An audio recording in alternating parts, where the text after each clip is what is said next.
heritage is our power. The enemy certainly knows that. That's why we've been attacking it. We are an oppressed people. That is not news, but too many of us seem to want to live in a land of denial and make-believe.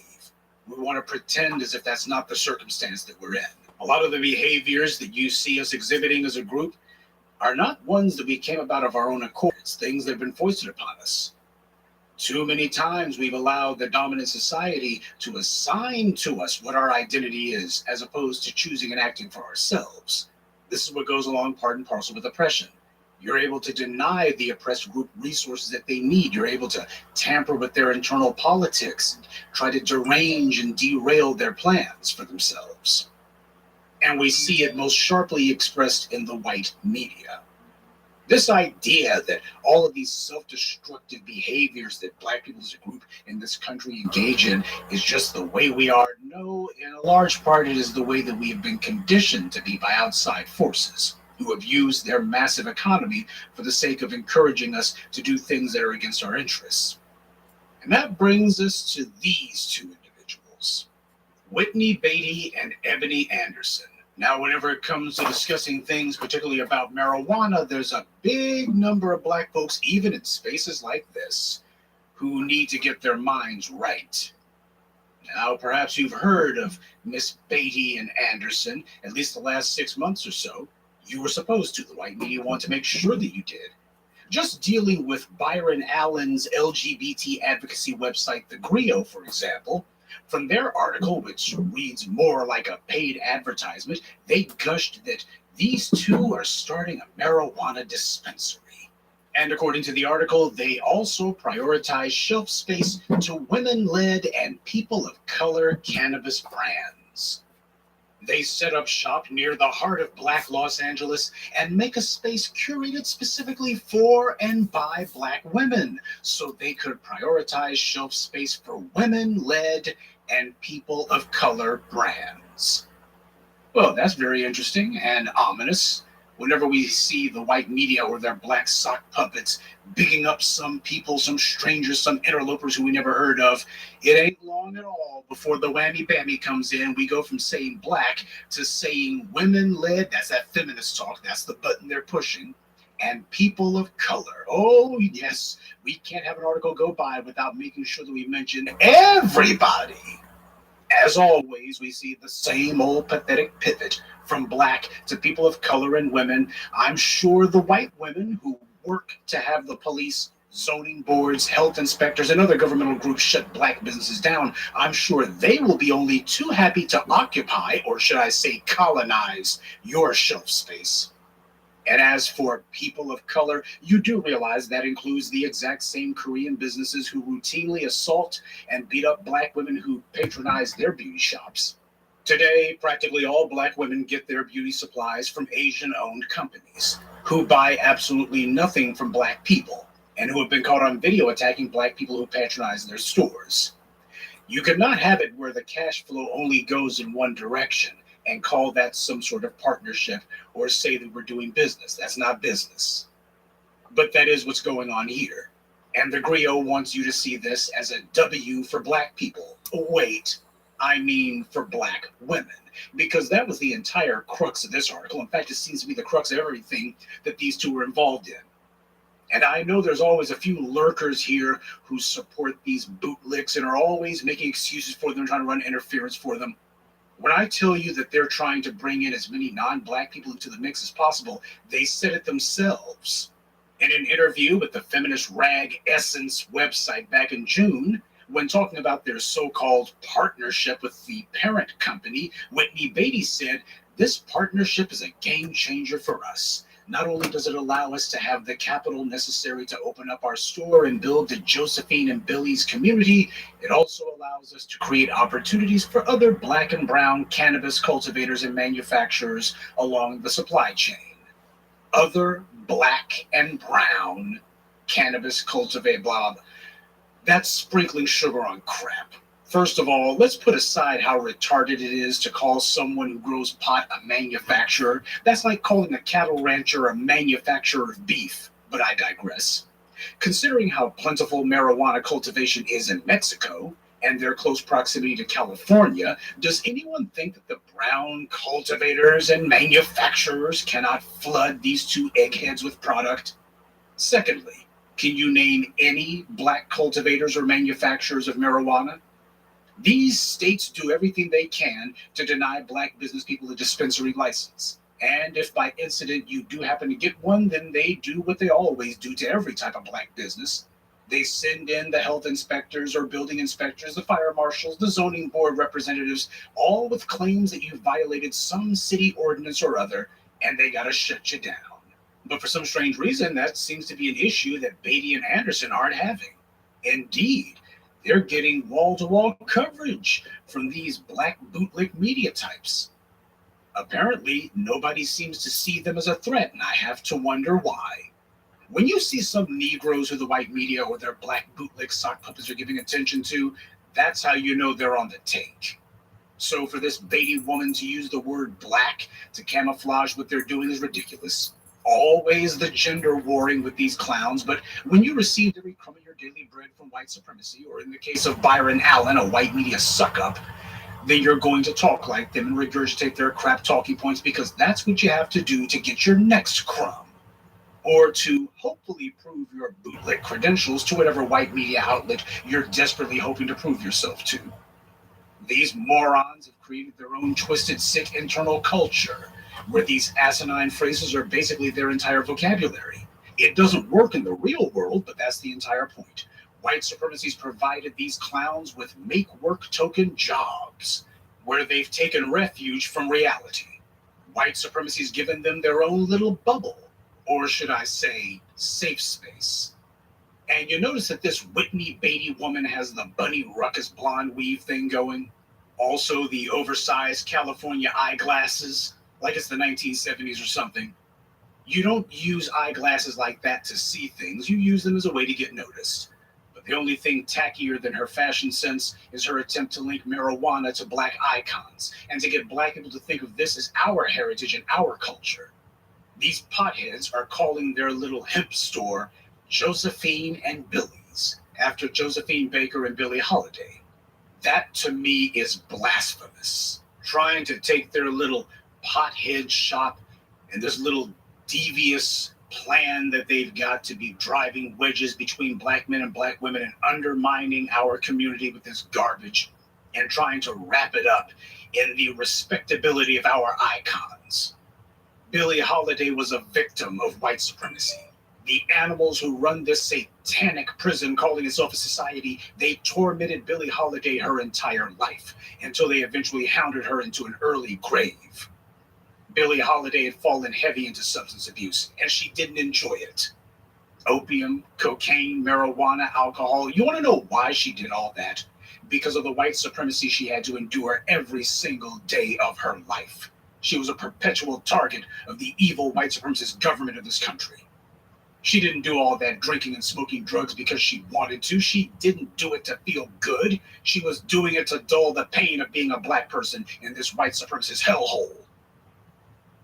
And she died as a result of that. So no, you are not honoring Billie Holiday by naming your marijuana shop after her. This is what Byron Allen's Griot website is doing. This is what Essence is doing. You have two allegedly black women who are trying to make Billie Holiday's name synonymous with marijuana. This is honoring Billie Holiday's memory. All of these little articles talking about these two using the same cut and paste language. Their shop has an aesthetic reminiscent of the Harlem Renaissance and the jazz scene. They're over there in freaking California. Meanwhile, the real Harlem where all that stuff was going on is being gentrified out of existence. One has to wonder if they're going to be doing anything about that or saying anything about that. Up until now, most of you only associated Billie Holiday with her iconic song Strange Fruit. But now you have white supremacy using its feminist flunkies to try to associate Billie Holiday's name with drugs, which, by the way, was exactly what the white media did to her when she was alive. Even on the day of her death, that's all they talked about. As Eddie Griffin said, they don't let us get out of the game clean. And just in case black people rehabilitate your image, as we had done with Billie Holiday, just in case black folks rehabilitate your reputation after your death, then they'll go and send in some black bootlick scumbags to sling more slime on you. This is profane what these two are doing. It is satanic and vile, which is why the white media and their bootlick sock puppets are trying so hard to big them up. A pathetic attempt to use black people's history as a way to sanitize and make something valorous out of black people who were losing their minds to drug use, black people who were killing themselves day by day. White supremacy is prosecuting a race war against us, and we're supposed to be fighting back, but in war, you only carry with you what you absolutely need. Now, you can either carry your ammunition to fight white supremacy, or you can carry narcotics. You can get high. You can't do both. I've been telling you for the longest time about the damage that marijuana does to you. You think they're pushing this stuff on black people because they like you? I posted on my Twitter a few weeks ago about cannabinoid hyperemesis syndrome. It's a condition that leads to repeated severe bouts of vomiting as the result of long-term use of marijuana. I and others have also pointed out to you that marijuana lowers sperm count. It also negatively impacts women's ovulation. Since the days of Margaret Sanger, white supremacy has been trying to find a way to chemically castrate black men and to chemically sterilize black women. How better to do it than to get black people to chemically sterilize themselves? Make a culture out of it, a subculture. Make black folks think that it's glamorous. The same MTV that refused to show black musicians on their network when they first started up and who considered rap music to be merely a fad were only too eager to put on any rapper who was seen as glamorizing getting high. What, you think they did that to do us any favors?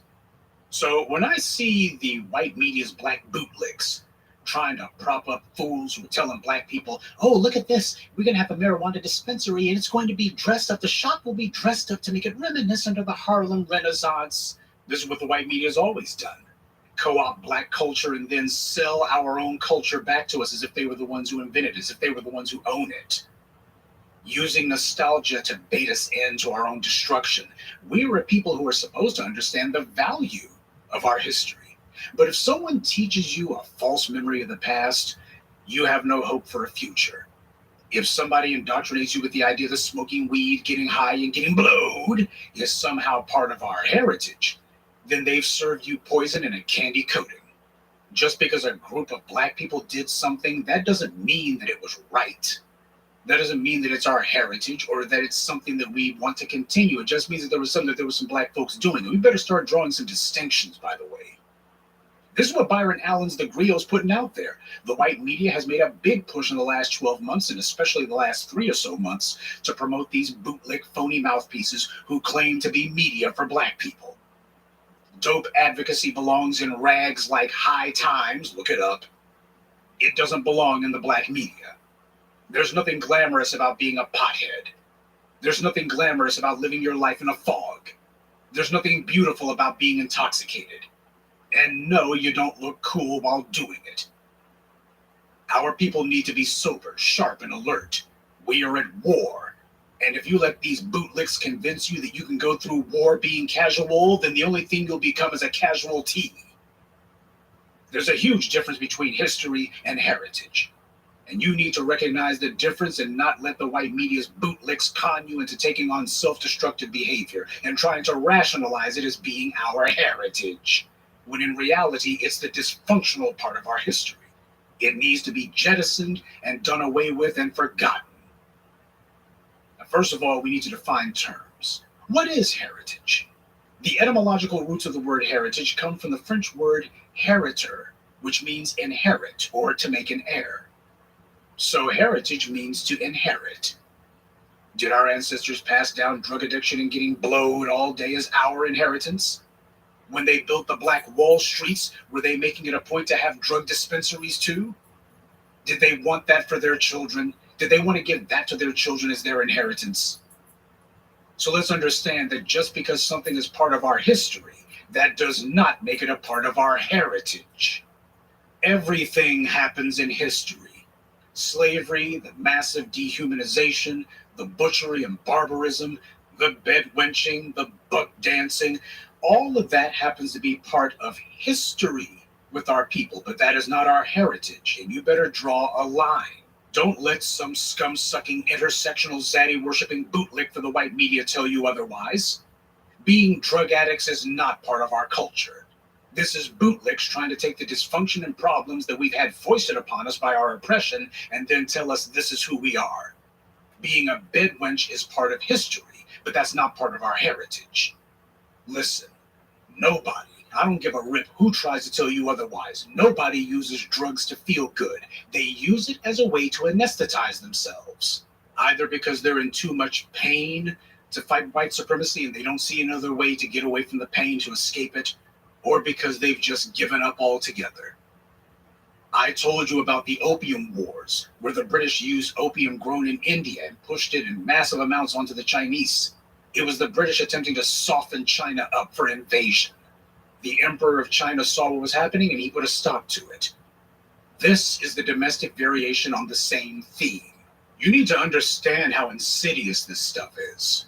This article quotes this Anderson woman as saying, "We have curated a space where women feel safe to explore cannabis products and learn about herbal wellness." First of all, let's expose this safe space crap. That's white feminist dogma. That's the language that you get from these white feminists. And you see these black feminists using that garbage. That's where they got it from, white feminists. And that kind of talk has no place in our community. Where are black men barging into black women's spaces? You go to any hospital or any healthcare facility in this country, and you'll see plenty of black women working behind the desks, and you'll see black men at best who are either orderlies, janitors, or at best nursing assistants. But what you won't see are black men doing or saying anything to make black women feel unsafe, whatever that's supposed to mean. And for these heifers, that definition, safe or unsafe, it seems to be so broad it can mean anything, which is exactly the point. But you know who is making black women less safe? A lot of these white supremacists who they work in these offices with. You got white nurses who call black babies little satans, white doctors and nurses who ignore a black child in medical distress until the child flatlines. Who's creating a safe space for black women against that? Because that's who's actually making unsafe spaces for black women. That's who black women need a safe space from. A safe space indeed. A safe space to do what? Well, so you can get high. Well, a safe space that makes it where you get high is a place that makes it where your senses are so dulled, you have no idea that you're in danger, and you're in no condition to fight against it. That doesn't sound like a safe space at all. It sounds like the opposite of a safe space. I mean, we got some real Orwellian doublespeak going on here. Safe space indeed. Though it sounds a hell of a lot more like a trick bag or a trap. But these black feminists don't care about that. The black feminists have internalized and amplified the monstrous attitude of the white supremacists who they idolize and wish they could be. White supremacists don't care about their survival first. They care about their control of everyone else, specifically black people. That's at the top of their list of priorities. Black feminists don't care about their survival either. They care about being close to white power, because to them, their fever dream delusion of being Olivia Pope or Olivia Newton-John, that's their power. They just never get the chance to have it. And if they could just prove their loyalty to white supremacy, why, one day they're going to wake up and be blonde-haired and blue-eyed. That's what you see with this Beatty woman. This is an aspiring Becky you got here. Why, that blonde hair and blue eyes is so close she can taste it.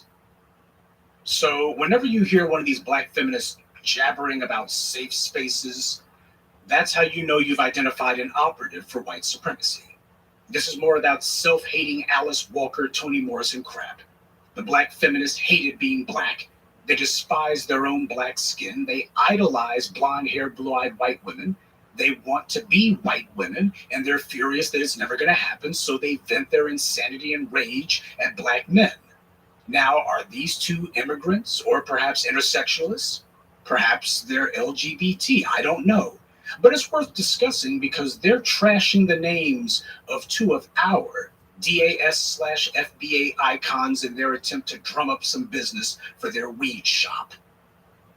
And they're also trying to push the lie that black women are not safe, particularly around black men, because we see the same phraseology used by LGBT activists countless times. And they also use it when talking about black men. Now, I think I should say in passing, I am aware that the same LGBT community who ignored the murder spree of Ed Buck, who murdered at least 2 black gay men and raped who knows how many others, the same LGBT community who has been silent as the grave about Jussie Smollett's trial, these are the same ones who are claiming that Billie Holiday and Josephine Baker were bisexual. And you know, family, we need to stop being so acquiescent on these points whenever somebody brings it up and just go, well, if somebody said it, it must be true. They do this with all black icons. They even tried that with Malcolm X. They had to drop that one, but it was only because they got so much pushback. Problem is, on too many of these others, they're not getting pushback at all. You see, there seems to be no black person who they won't claim was homosexual, or at the very least, they'll say bisexual. Again, just like safe space, that's a phrase which the way they use it is so vague, so broad, it can include anyone at all, which seems to be the entire point. In too many cases, these activists have made it clear that in their minds, everyone is a repressed homosexual. It's just they're too afraid to admit it. It reminds me of how you had that clown, David Johns. He was on the Breakfast Schlubs on the very notable, famous broadcast where Malik Yoba announced that he was stepping up.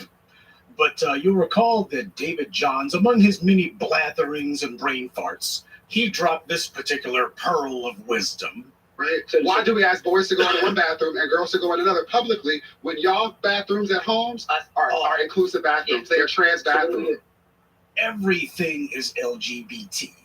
And you better be very careful when you let people get away with saying stuff like that. Keep in mind, that kind of talking point draws from the exact same well as the lie that, well, we're all a little bit racist. Everyone's a little bit racist. Everybody does it. You're already engaging in racist behavior. You do it all the time. You just don't call it that. The only people who that line of rhetoric benefits are the racists. And that's who this David Johns draws from the well of. That's the line of reasoning that he employs here. Everyone wants to appropriate our history because ours is a unique history of an oppressed people who came to define the culture of the society that oppressed them. And that culture has been so dynamic, so unique, so powerful, that it's become the envy of the rest of the human race. So of course people who had nothing to do with our history and heritage would want to find a way to lay claim to it, even if they have to lie. But my point is that these two, with their blatantly man-hating language, made it clear what they're about. This is not merely a slap in the face of the black community. This is not merely desecrating our icons as part of the continuing effort to try to rewire and try to mangle and mutilate our heritage and our history. While it is true that Billie Holiday may have used narcotics, it's also true that that was only a small part of what she did. It was her at her lowest. We celebrate and revere her at her best. We talk about the other 99% of what she was and what she did.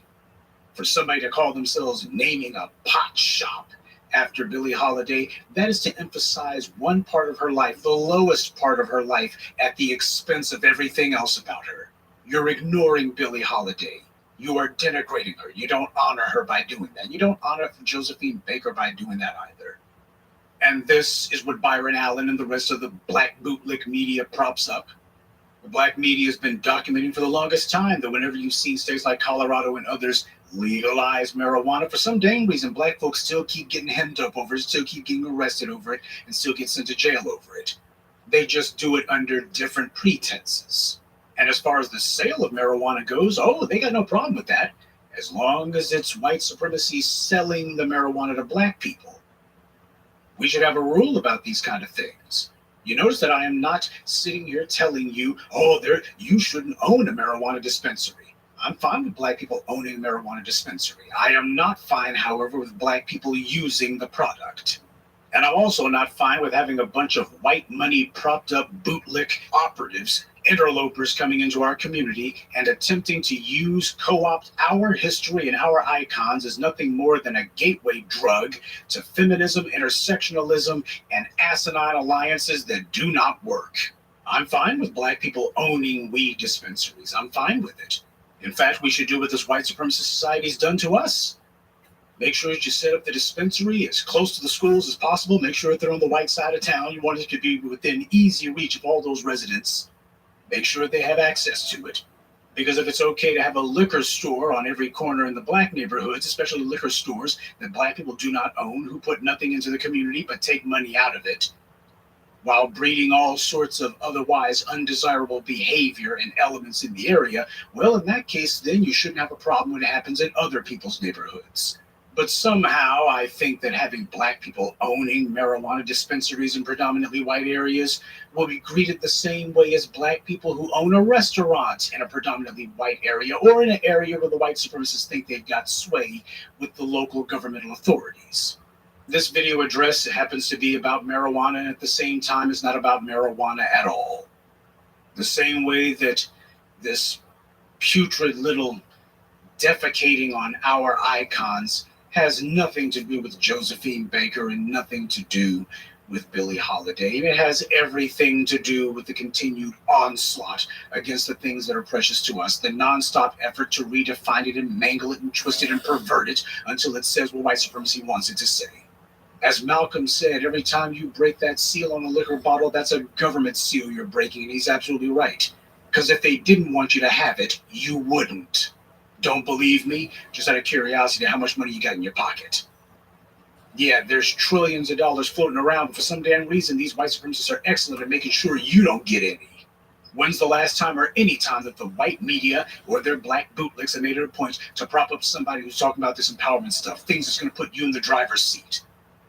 Oh, if weed dispensaries are so great, then how the hell is it that these guys are not doing non-stop, around-the-clock coverage, asking why is it that you got these members of government stopping black people from getting into the game then? Why is it that they're not making that their focus? Oh, yeah, they'll talk about somebody who gets a weed shop for the sake of glamorizing it to you, but they don't talk about it in terms of the economy. They don't talk about it in terms of black people realizing the income. It's always dressed up in, oh, look how nice it is. They've got a weed shop that's themed like a Harlem Renaissance speakeasy. Well, that's not who we are, and that's not what we're about. You wouldn't be able to blow a puff of weed smoke thick enough to make it where we couldn't see through this white supremacist strategy. And on a final note about this story, yes, I'm sure you've noticed all over it that he got Jay-Z's name on there. Apparently, he's associated with the parent company as their chief visionary officer. Whatever the hell that means. But the thing is, Jay-Z's lending out his name to a number of entities. But the one thing that you're not seeing him doing is leading the charge to put consequences on people who try to get in the way of black folks having our piece of this economy. Because that's what matters. If you're not talking about putting serious consequences on the practitioners of white supremacy when they keep abusing and misusing these governmental offices to either block us from being able to start businesses or to persecute us out of business whenever we do, then you're not talking about anything. But Jay-Z is the chief visionary officer for this parent company, whatever the heck this is. Their website does list their board, but it doesn't show pictures of them. I had to go elsewhere to get the pictures. But it was interesting who is among their board of directors. Carol Bartz, former president of Yahoo. They've got one black person on the board. George Foreman's son, apparently, is who this guy is. And they've also got a Hispanic woman who had something to do with Rock Nation, I suppose. I think that's particularly amusing in a macabre, perverse kind of way. Because back in the 90s, you'll recall there were a lot of these up-and-coming rappers, especially Jay-Z, who every time you looked up, they had all of these Hispanic women with them. Puff Daddy running around with Jennifer Lopez, Jay-Z running around with Gloria Velez. Oh, yeah, it seemed like if you had some up-and-coming black rapper, here he was with a Hispanic woman on his arm. Some people tried to laugh that off, but it stopped being funny when you saw companies like BET who made it very clear they wanted Hispanic women to be the receptionists and basically the female faces of the company. So you've got these two black women here naming their little pot shop after two black female icons. And yet you look at the board of directors of this company, there's no black women represented there at all. And the closest to representation you've got on that board at all is one of George Foreman's sons, and some woman who had something to do with Jay-Z's company. Jay-Z must be proud. Apparently, he and Rihanna became investors along with some other folk who are of very little consequence. But I'm willing to bet that Jay-Z will represent black people's interests at the parent company about as well as he did at that other white company he was associated with, the NFL. And if you think that all this is going to be of any benefit to black people whatsoever, then I gotta ask you, what the hell are you smoking? Black media only exists because of you. If you appreciate the kind of uncompromising commentary and insight you receive in places like this, then be sure to visit the Cash App and also give the video a like, as well as share it on your social media. The white supremacists hate that.